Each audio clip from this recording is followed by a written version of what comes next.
Welcome to Samba Samba. Enjoy the video. You start by confirming the prerequisites: app installed, location and Wi-Fi permissions enabled, and you signed into Instabridge. Once done, open Instabridge and tap the Networks tab to begin scanning for nearby shared hotspots. Make sure to allow any permission prompts. Without location, the app cannot list networks.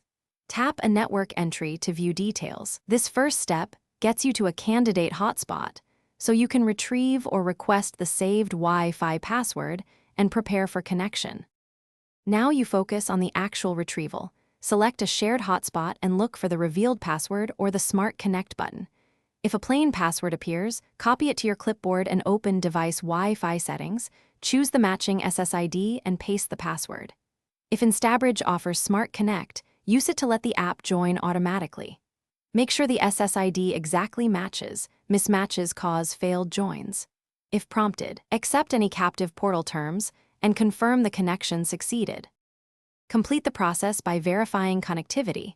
Load a web page or app to confirm internet access. If it fails, first toggle Wi-Fi off and on, then re-enter the password manually if needed. Sometimes Clipboard adds spaces. Once done, retry Smart Connect or move closer to the router for signal strength. If the password still fails, report the entry in Instabridge so the community can update or remove it. This troubleshooting step saves you time and helps others avoid incorrect credentials. Thanks for watching. Consider subscribing if we helped you.